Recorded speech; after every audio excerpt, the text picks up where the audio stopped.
오늘의 제목, 매년 30만 명이 병원에서 의료사고로 죽어나간다.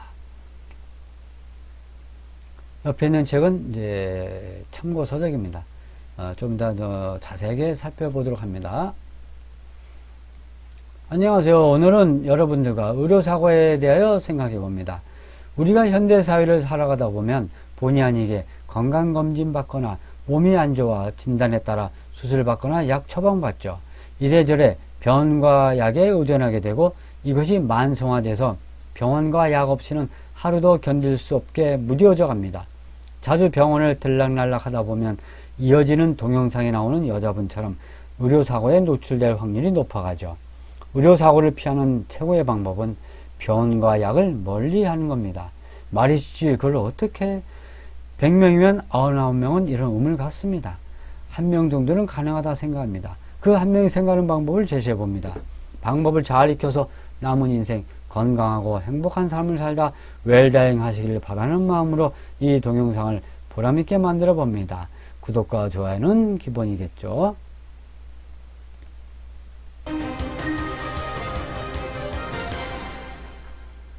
사 년 전 초기 폐암 진단을 받은 한 환자가 이 분야 국내 최고 명의라는 의사에게 수술을 받았습니다.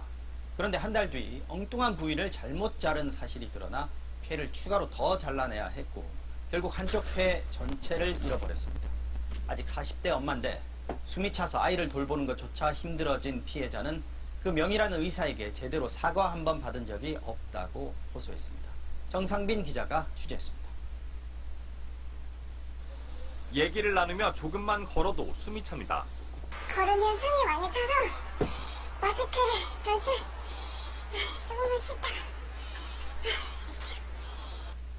4년 전 이 여성의 왼쪽 폐에서 2cm짜리 종양이 발견됐습니다. 검사 결과 폐암 1기였고 폐암 수술의 명의라는 삼성서울병원 조모 교수에게 수술을 받았습니다. 그런데 한 달 뒤 경과를 확인하려고 CT를 찍자마자 황당한 얘기를 들었습니다. 암이 남아있다. 입원까지 준비를 해서 와라. 급하다. 알고 보니 종양이 있는 왼쪽 폐 아래쪽이 아니라 멀쩡한 윗부분을 잘라낸 겁니다. 뒤늦게 원래 종양 부위를 다시 잘라내니 왼쪽 폐 전체가 사라졌고 지금은 남은 오른쪽 폐로만 숨을 쉽니다. 숨을 이렇게 이제 쉰 다음에 이제 충분히 호흡을 하고 이제 세수를 해야 세수를 할 수 있고. 제대로 수술했다면 80% 정도 폐 기능이 보존돼 어느 정도의 노동도 문제가 없었지만 이제는 일상생활조차 어려워진 겁니다. 피해자와 가족을 숨막히게 한 건 사라진 폐뿐만이 아니었습니다. 직접적으로 미안하다. 사과 한마디 전혀 없었고 나보고 도대체 뭘 어쩌라는 거냐. 이 말을 하고 옆방으로 그냥 가더라고요. 자, 두 번째 동영상을 보도록 합니다. 서울에 있는 강서구의 유명 종합병원입니다. 최근 이곳에서 일하던 산부인과 의사가 병원을 떠났습니다. 엉뚱한 임신부에게 낙태 수술을 한 뒤였습니다. 사건이 일어난 건 지난달 7일. 검진을 받으러 병원을 찾은 임신부 A씨는 영양주사를 처방받았습니다. 주사를 맞고 잠이 들었는데 깨보니 낙태 수술을 당한 뒤였습니다. 다른 환자와 착각한 간호사와 의사가 이름 확인도 하지 않고 마취부터 수술까지 진행한 겁니다. 산부인과 특화병원으로 유명한 이 병원은 의료사고 이후에도 아무 일도 없었다는 듯이 운영되고 있습니다. 병원 측은 모르쇠로 일관했습니다. 아는 내용이 없는 거예요. 모르는 건데 지금 수습성으로 썼기 때문에 저희도 좀 당황하거든요. 의료 전문가들은 있을 수 없는 대형 의료사고라고 입을 모았습니다. 의무 기록도 확인하지 않고 그 담당 의사가 환자에게도 확인하지 않았다는 것인데 과실로 본다면 과실의 정도가 굉장히 큰 그런 이제 중한 유형에 속하고 경찰은 간호사와 의사를 업무상 과실치상 혐의로 입건하고 정확한 경위 등을 조사하고 있습니다.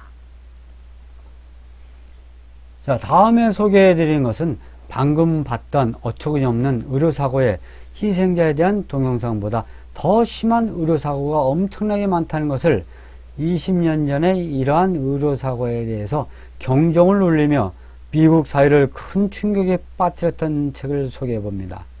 그 당시 저는 이 책을 읽고는 기가 막힌 현대의학에 대해 눈이 떠졌으며 앞으로 평생 건강 공부하며 내 목숨 내가 지킬 것을 생각하며 살아가도록 내 인생을 바꿔준 귀중한 책이었답니다.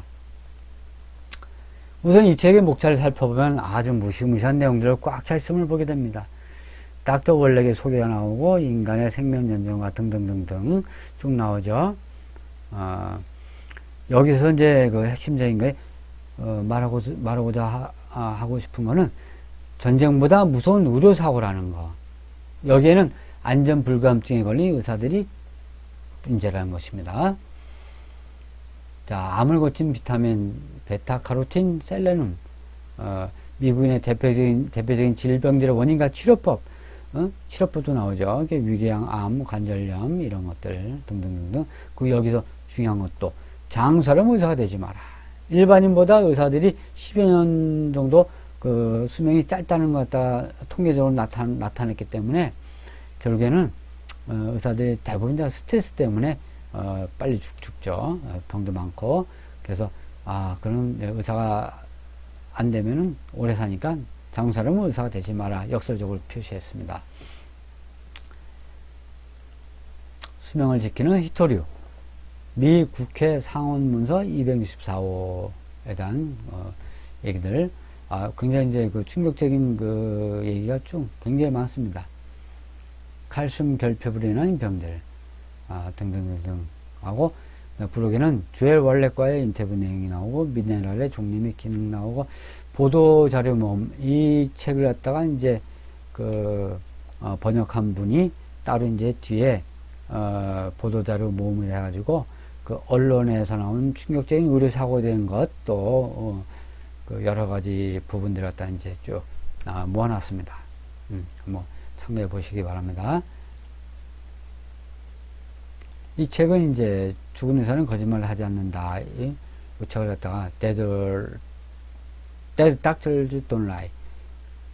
그 1991년 노벨의학상 후보에도 올랐습니다. 이분이.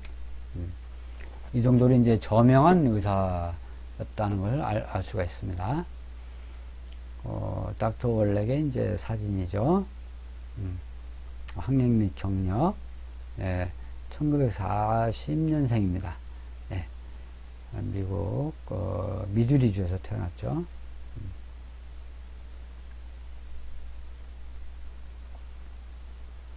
보시고, 자, 여기서는 이제 목차가 이제 이쪽과 이쪽 양쪽으로 해서 이제 두 페이지로 이제 돼 있습니다. 목차가.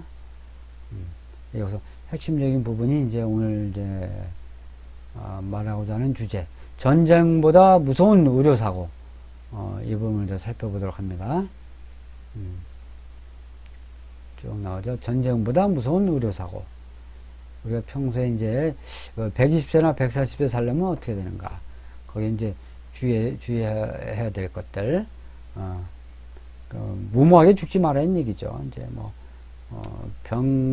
일단 병에 걸리면, 장사하는데 문제가 많고, 의사에게 가는 걸 피하라.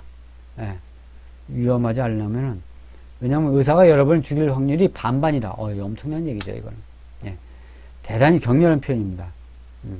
거기다 이제 증거, 통계를 갖다 보여주는 게 1993년, 소비자 보호단체 랄프 네이더 그룹에서 발표한 그 통계상의 문제가 뭐냐면은 병원에서만 매년 미국인 30만 명을 의료 태만 행위로 죽입니다.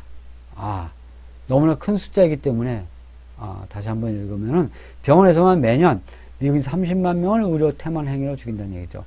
엑스레이를 기다리는 동안 어느 구석에 방치되어 죽는 게 아니고 죽이다라는 단어를 쓴 것이죠. 얼마나 참 격렬한 표현이죠. 의사가 어떻게 하면 죽인다, 말도 안 되는 얘기인데, 다시 말해서 약을 잘못 처방하거나 소점을 잘못 찍어 약의 용량을 잘못 준다는 얘기죠. 그래서 본의 아니게 이제 의료 과실로 인해서 30만 명이나 되는 많은 수의 사람을 죽인다는 얘기죠. 와. 그 이면에는 이제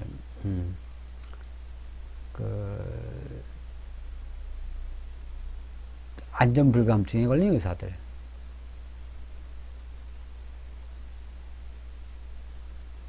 미국의 면허 의사들 중에서 당시에 그 52%가 매주 마약을 한다. 와. 그렇기 때문에 마약하는 의사들이 그렇게 많았다는 얘기죠. 예. 그래서 썩은 다리 대신에 멀쩡한 다리를 갖다가 잘라가지고 잘려온 그 환자의 모습입니다. 이게 참 끔찍한 얘기죠. 한마디로. 자, 이렇게 해서 결론으로 우선 책에 나와 있는 닥터 월렉의 충고는 뭐냐? 의료사고를 피하려면, 그리고 개죽음을 당하지 않으려면 어떻게 해야 되느냐? 현대의학에서 응급처치를 요하는 것 말고는 일단 의사에게 가는 걸 피하라. 그럼 왜 의사에게 안 가면 아프거나 검진해서 의심 진단이 나올 때는 어떡하느냐? 영양의학이라든가 자연의학 또는 통합치료, 대처의학 같은 걸 하는 게 좋다고 저는 강추합니다. 요즘 미국에서는 그나마 일부 대학에서, 대학병원에서 통합의학을 실시 중에 있는데, 다만 한국과 일본은 우리가 살아있는 동안에는 아마 통합의학이 일반적으로 실시되기가 어려울 것 같다는 것이 10여 년 동안 밥만 먹고 자연건강을 공부해온 제 소견입니다. 참고로만 들어주시고, 다음부터 이제 자연건강, 자연치유, 대처의학 등에 관해서 공부할 것입니다. 자, 오늘 이만 물러갑니다. 안녕히 계세요.